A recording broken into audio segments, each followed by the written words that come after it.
అలా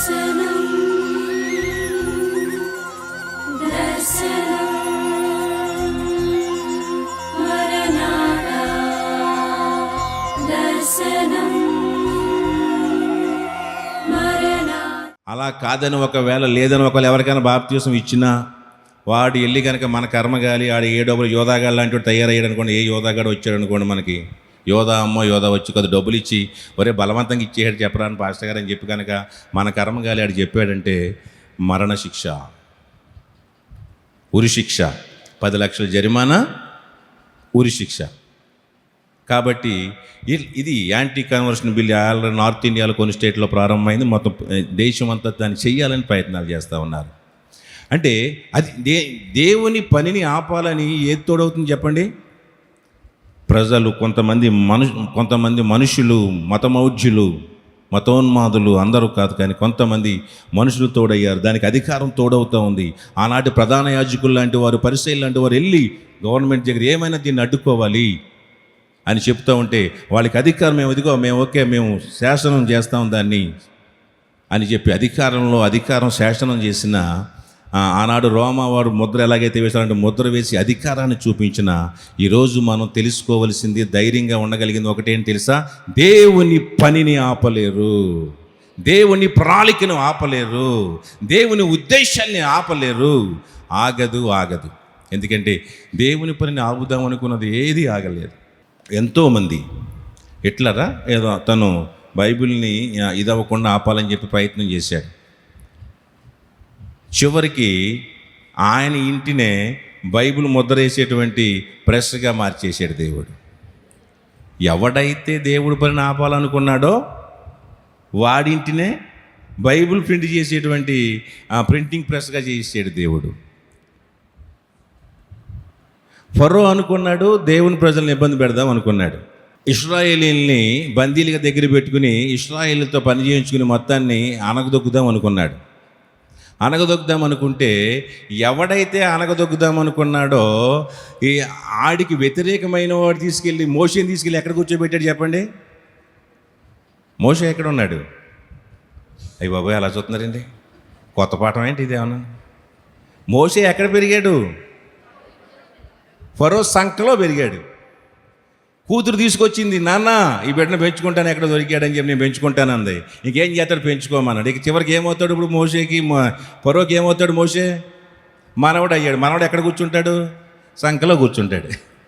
ఈ ఎవడైతే దేవుడికి వ్యతిరేకంగా ప్రణాళిక వేశాడో ఆ ప్రణాళికను చెడగొట్టేవాడిని తీసుకొచ్చి సంకలో కూర్చోబెట్టాడు. దేవుడి నెత్తి మీద కూర్చోబెట్టాడు.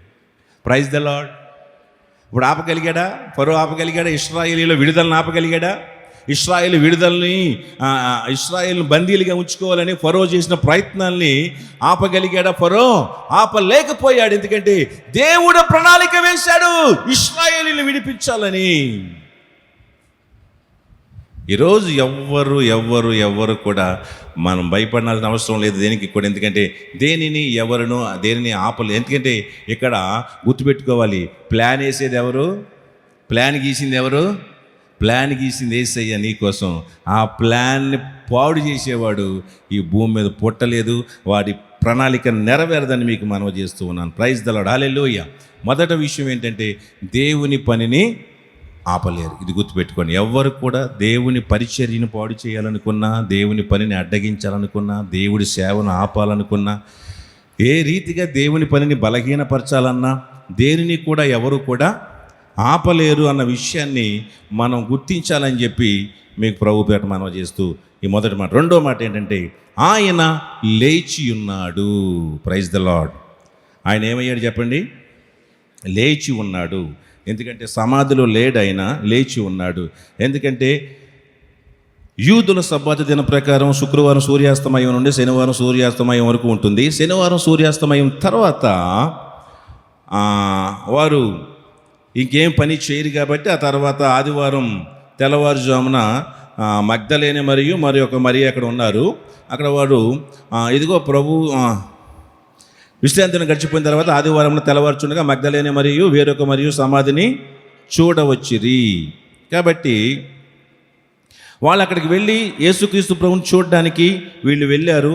కానీ వీళ్ళు వెళ్ళేసరికి అక్కడ యేసుక్రీస్తు ప్రభువు లేనట్లుగా మనకు కనపడుతూ ఉంది. ఆయన లేడు, తిరిగి లేచాడు. అలాగే వారితో మాట్లాడుతూ ఆయన అంటున్నాడు కదా, ఇక్కడ అక్కడ చాలామంది చెప్తున్నారు భూకంపం వచ్చింది. వీళ్ళు వెళ్ళి సైన్యం వెళ్ళి చెప్పారు. ఏమని చెప్పారంటే, అక్కడ భూకంపం వచ్చింది బాబు, ఆయన లేడు, మేము లేచేసరికి మేమంతా కళ్ళుతిరిగి పడిపోయాము. అక్కడ ఒక దేవదూత వచ్చింది, ఆ దేవదూత చూసి వీళ్ళందరూ పడిపోయినట్లుగా అన్ని తీసుకెళ్ళి చెప్తూ ఉన్నారు. అయితే ఇక్కడ ఈ దేవదూత వచ్చింది, భూకంపం వచ్చింది, ఈ రాయిని పక్కకి తొలగించింది. రాయిని పక్కకి తొలగించి క్రీస్తు పునరుద్ధానుడైన తర్వాత ఆ రాతి మీద కూర్చున్న తర్వాత వచ్చినటువంటి వీళ్ళతో చెబుతుంది కదా, దేవదూత ఏమంటాడంటే, భయపడకండి. ఏం చెప్తుంది చెప్పండి, చదవండి ఎక్కడది. ఆ స్త్రీలు చూసి, మీరు భయపడకుడి, సిలువ వేయబడిన యేసును మీరు వెతుకుచున్నారని నాకు తెలియదు. మీరు భయపడకండి. ఈ పునరుద్ధానము ద్వారా మనకి దేవుడు ఇచ్చేటువంటి మరొక వాగ్దానం మనకి ఏంటంటే, మీరు భయపడకండి. ఈ రోజుల్లో మన అందరికీ కూడా ప్రతి మనిషిలో ఈ రోజుకి ఇక్కడ కూర్చున్న మనిషిలో ఉన్నది ఏంటి అని అంటే కనుక ఏంటది చెప్పండి, భయము. మనం వాస్తవంగా మనం భయపడాల్సింది దేవునికి భయపడడం మానేసి మనం ఎందుకు మన జీవితాలు దీవించబట్టలేదంటే, దేవునికి భయపడడం మానేసి సమస్యలకు భయపడుతున్నాం, పరిస్థితులకు భయపడుతున్నాం.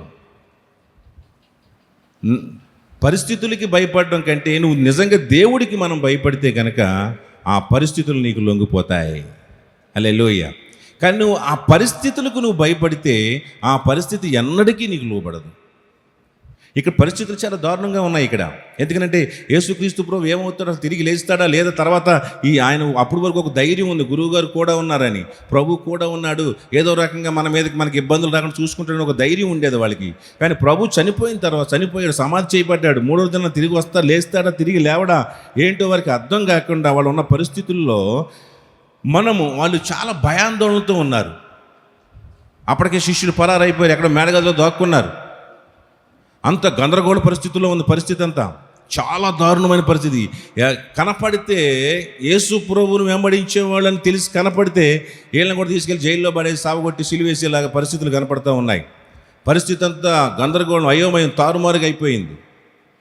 అటువంటి పరిస్థితుల్లో దేవుడు మొదటిగా ఇచ్చినటువంటి వాగ్దానం వాళ్ళకి ఏంటంటే, భయపడకండి. ఈరోజు ఈ పునరుద్ధానపు పండగ సందర్భంగా యేసుక్రీస్తు ప్రభు కూడా మనందరికీ చెప్పేటువంటి విషయం ఏంటంటే, భయపడకండి. దేనికంటే ఈరోజు నువ్వు దేనికో భయపడుతూ ఉన్నావు, రేపేంటా అని భయపడుతూ ఉన్నావు, నా భవిష్యత్తు ఏంటా అని భయపడుతూ ఉన్నావు, నాకు వచ్చిన అనారోగ్యం పరిస్థితి ఏంటా అని భయపడుతూ ఉన్నావు, నాకు వచ్చిన వ్యాధిని బట్టి ఏంటా నా పరిస్థితి ఏమవుతుందని భయపడుతున్నావు, నీకున్న ఆర్థిక పరిస్థితులను బట్టి అయ్యో ఈ ఆర్థిక పరిస్థితులు నేను ఎలాగ బయటకు వస్తానా అని భయపడుతూ ఉన్నావు. లేక ఇదిగో నా పిల్లలకి ఏ కాలేజీలో సీట్ వస్తుందో, అనుకున్న సీట్ వస్తుందా, అనుకున్న బ్రాంచ్ వస్తుందా రాదా, లేకపోతే ఏమవుతుంది, రేపు ఏంటి అవుతాడు వాడని చెప్పి భయపడుతూ ఉన్నావు. ఎగ్జామ్స్ రాస్తే ఎగ్జామ్స్ రిజల్ట్స్ ఏమవుతుందో అని భయపడిన వాళ్ళు ఉన్నారు ఇక్కడ. మా అమ్మాయి భవిష్యత్తు, మా అబ్బాయి భవిష్యత్తు ఏమవుతుందో అని భయపడుతున్న వాళ్ళు ఉన్నారు. నా వ్యాపారం ఏంటి, రేపు నా జీవితం ముందుకు, ఇదిగో పిల్లలు పెరుగుతున్నారు, పెద్దవాళ్ళు అవుతున్నారు, ఖర్చులు పెరిగిపోతూ ఉన్నాయి, సంపాదన లేదు, ఎలాగా అని చెప్పి భయపడుతున్న వాళ్ళు ఉన్నారు ఇక్కడ.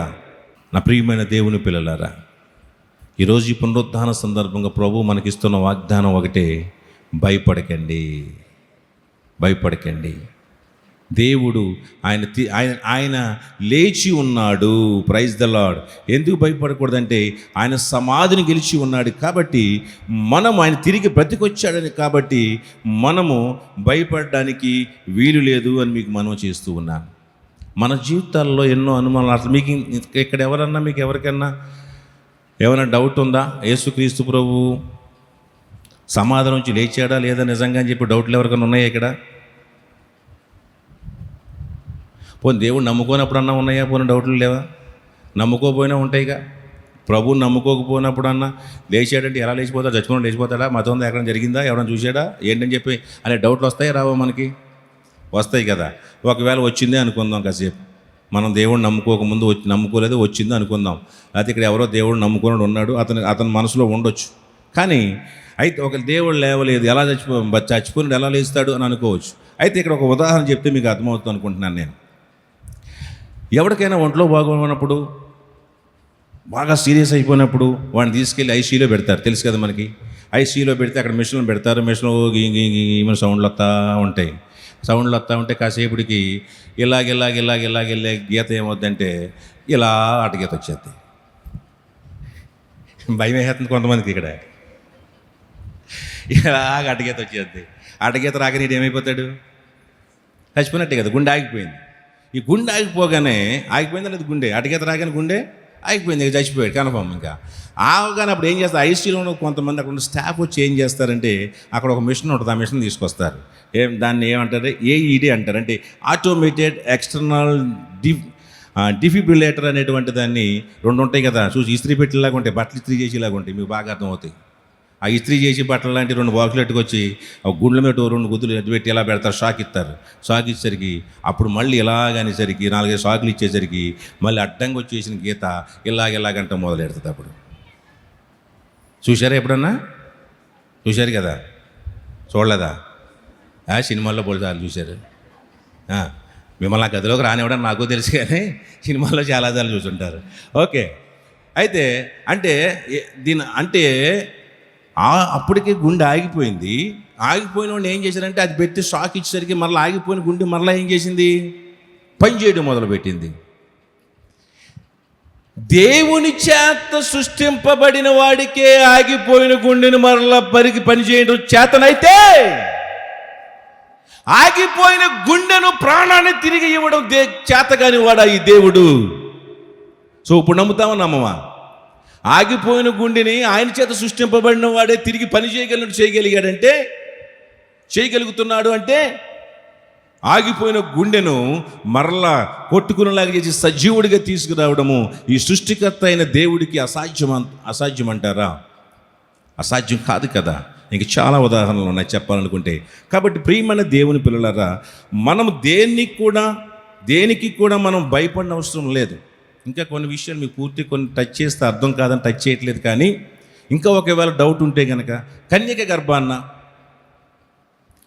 గర్భాన్న క్రీస్తు పుట్టాడు, మనిషి పుట్టాడు, ఒక వ్యక్తి పుట్టాడు, ఒక కన్యకకి ప్రభు పుట్టాడంటే డౌట్ ఎలా జరుగుద్ది ఇది అసలు సాధ్యమా? ఒకవేళ మనం ప్రభువుని నమ్ముకున్నాం కాబట్టి మనం అందరం ఓకే అనొచ్చు. ఒకవేళ మనం ప్రభువుని నమ్ముకున్నప్పుడు కనుక మనం ఉంటే మన పరిస్థితి ఏంటి?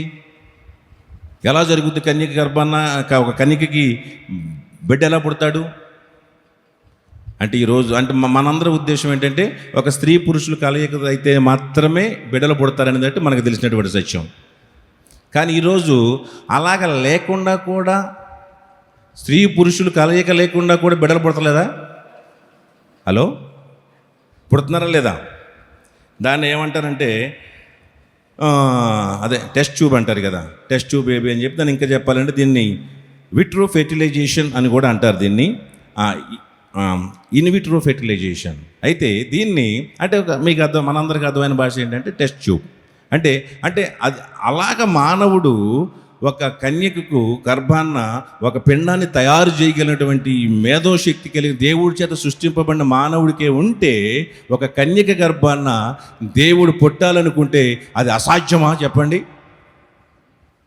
నేను మీకు డౌట్లు రైజ్ చేసి మళ్ళీ డౌట్లు నేనే తీరుస్తూ ఉన్నాను.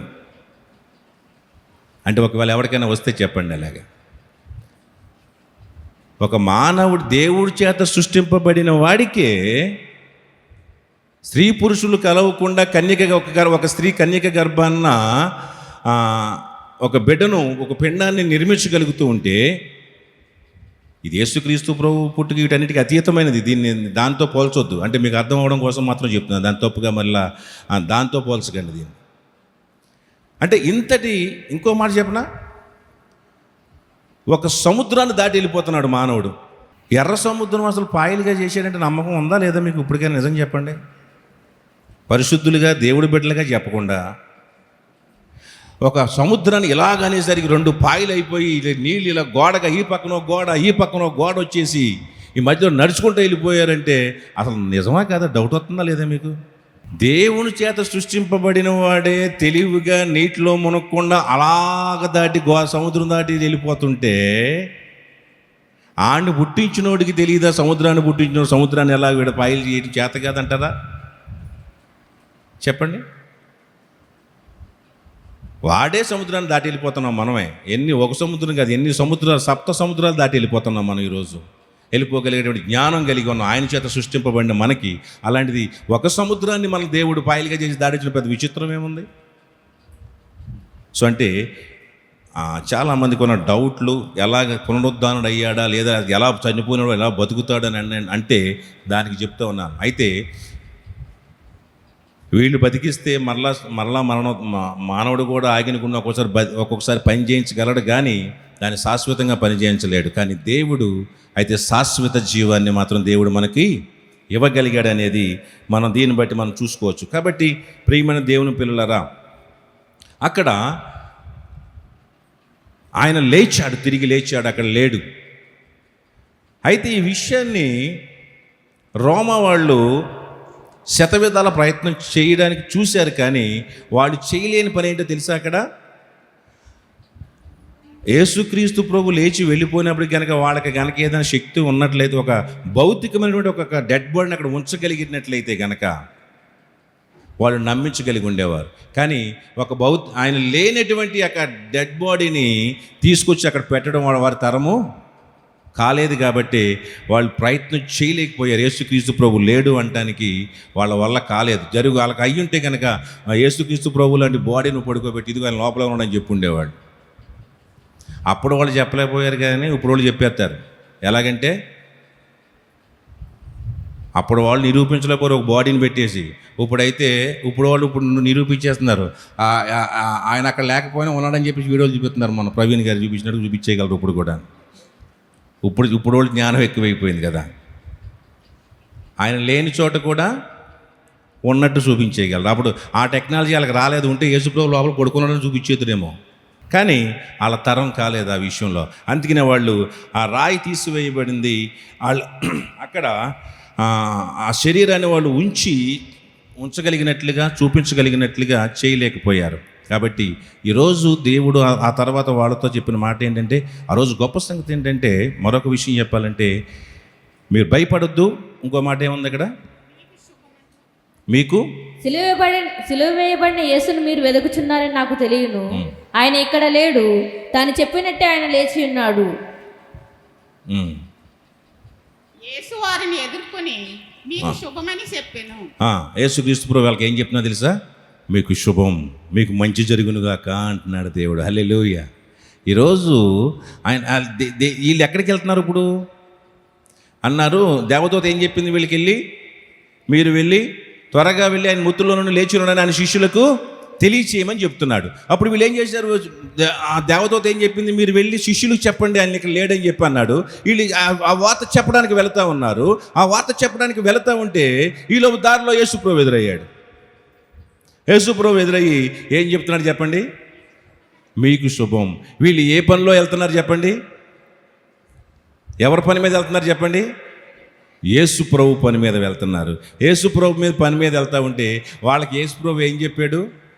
శుభం కలుగునుగాక మీకు, అంత మంచి జరుగునుగాక మీకు, అంత మేలు జరుగునుగాక మీకు అని చెప్తున్నాడు దేవుడు. హల్లెలూయా. ఎవరికంటే దేవుని పనిలో ఉన్న వారికి అంతా శుభమే, అంతా మేలే. ఎవరికి చెప్తాడు దేవుడు మేలని? ఆయన పని మీద వెళుతున్న వారికి చెప్తున్నాడు, నీకు శుభం. యేసుక్రీస్తు ప్రభు ఇక్కడ అందరూ మీరే ఉన్నారు. మీకు దేవుడు ఎంత గొప్ప భాగ్యం ఇచ్చాడు తెలుసా మీకు? స్త్రీలకి ఆనాటి కాలంలో స్త్రీలకి చాలా రైట్స్ లేవు. ఈ 21వ శతాబ్దంలోకి వచ్చేసరికి స్త్రీ పురుషులు సమానమే, వీళ్ళకి ఏమాత్రం వాళ్ళు తీసిపోలేదు అని చెప్పి సమాన హక్కులను కల్పిస్తూ చాలా గౌరవాన్ని, మంచి స్థానాలని, అసెంబ్లీలో కూడా స్థానాలని, పార్లమెంట్లో కూడా స్థానాలను మీకు ఇస్తూ చాలా దేశాన్ని పరిపాలించేటువంటి, రాష్ట్రాలను పరిపాలించేటువంటి స్థాయిలోకి ఎదగలిగారు. కానీ ఆ రోజుల్లో అయితే ఒక స్త్రీ ఒక సాక్ష్యం చెప్పడానికి వాళ్ళు అనుమతించేవారు. స్త్రీ సాక్ష్యం చెల్లేది కాదు, స్త్రీ సాక్ష్యం చెప్పడానికి వీల్లేదు. ఏ విషయంలో బయటకు వచ్చి స్త్రీ సాక్ష్యం అని అంటే స్త్రీ మాట్లాడాలి అంటే స్త్రీ సాక్ష్యం, ఇదిగో ఇది నేను చూశాను, అది ఇదిగో నేను ఇది మీకు చెప్తున్నాను, నేనే చూశాను చెప్పడానికి స్త్రీలకి రైట్ లేదు. అంటే బయటికి వెళ్ళి సాక్ష్యం చెప్పడానికి వాళ్ళకి రైట్ లేదు. కానీ మొట్టమొదటిగా స్త్రీకి బయటికి వెళ్ళి సాక్ష్యం చెప్పడానికి హక్కును కల్పించినవాడు ఎవరో తెలుసా? Praise the lord. మీరెళ్ళి చెప్పండి నేను లేచానని.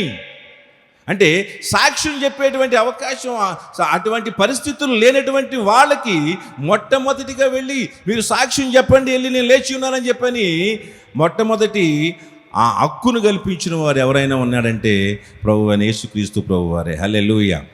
కాబట్టి వీళ్ళు ఎవరంటే అపోస్తులుగా దేవుడు చేశాడు వీళ్ళని. Praise the lord.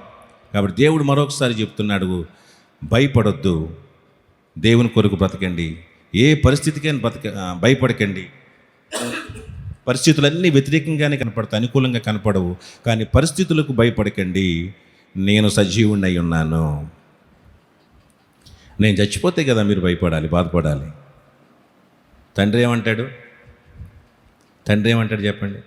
ఎందుకురా భయపడుతున్నావు? నేను చచ్చిపోతే కదా నేను ఉన్నంత వరకు నీకేమీ, నువ్వు టెన్షన్ పడకు, నువ్వు చదువుకో, నీకేం కావాలో నేను చూస్తాను, నీకేం కావాలో అన్నీ ఇస్తాను. నువ్వు ఎందుకు భయపడుతున్నావు, ఎందుకు టెన్షన్ పడుతున్నావు? నేను బతుకున్నంత వరకు నీకేం భయం అంటాడు నాన్న అంటాడు. ఈరోజు దేవుడు అదే చెప్తున్నాడు, నేను బ్రతుకున్నా, నేను సజీవుడును, నేను చనిపోలేదు, నేను మరణాన్ని జయించి లేచాను, ఎందుకు భయపడుతున్నారు? భయపడకండి. ఈ తండ్రి ఎంతకాలం ఉన్నాడంటే నువ్వు ఉన్నంతకాలం ఉంటాడు ఆయన. హల్లెలూయా. కాబట్టి భయపడకండి అని చెప్పి మరొక మాట ఏంటంటే శుభం అని చెప్తున్నాడు. ఆయన పని మీద ఉన్న ప్రతి ఒక్కరికి కూడా దేవుని ఆశీస్సులు ఎప్పుడు ఉంటాయని మనం చేస్తూ, ఆయన లేచాడు. మొదటిగా ఆయన పనిని ఆపలేరు, 2 ఆయన లేచాడు కాబట్టి భయపడకండి. మూడోదిగా ఈ మాట చెప్పి ముగించుకుందాం. మూడోది ఏంటంటే వచ్చి చూడు, వెళ్ళి చెప్పు. ఏంటది? Come and see, go and preach. వచ్చి చూడు, వెళ్ళి చెప్పు. చూడండి ఇక్కడ యేసు భయపడకుడి, మీరు వెళ్ళి నా సహోదరులు గలిలయకు వెళ్ళవలెననియు వారు అక్కడ నన్ను చూతురనియు వారికి తెలుపుడనిను. చాలా అన్నాడు. మీరు వెళ్ళి వాళ్ళు వచ్చారా లేదా? వచ్చారు. వాళ్ళు వచ్చిన తర్వాత వచ్చిన వాళ్ళని అక్కడ ఉండమంటున్నాడా దేవుడు? వచ్చిన వాళ్ళని ఏమంటున్నాడు? మరలా మీరు వెళ్ళండి. వెళ్ళి ఏం చేయాలంట? పైన అంటాడు, దేవదూత అంటాడు, ఆయన ఇక్కడ లేడు, తాను చెప్పినట్లే ఆయన లేచి ఉన్నాడు. అయితే రండి, ఏమని పిలిచాడు? ఫస్ట్ రండి, ప్రభువు పండుకున్న స్థలాన్ని చూడండి. రండి, ప్రభువు పండుకున్న స్థలమును చూచి. సరిపోద్దాం. చూచి అక్కడ ఏమంటున్నాడు? రండి, ప్రభువు పండుకున్న స్థలమును చూచి. అంటే రండి, చూడండి. ఆ తర్వాత అంటున్నాడు వెళ్ళండి, వెళ్ళి ఆయన మృతుల్లో నుండి లేచి ఉన్నాడని ఆయన శిష్యులకు తెలియచేయుడి. రండి, చూడండి, వెళ్ళి చెప్పండి. ఈరోజు దేవుడు, ప్రియమైన దేవుని పిల్లలారా, చాలామంది వచ్చి చూడు, వెళ్ళి చెప్పు అని దేవదూత చెప్తున్న విధంగా చాలామంది మనం అంటాం. చాలామంది మందిరాన్ని పిలుస్తూ ఉంటాం, మందిరానికి వస్తూ ఉంటారు, దేవుణ్ణి ఎరిగి ఆయా పరిస్థితులు అప్పుడప్పుడు వస్తూ ఉంటారు.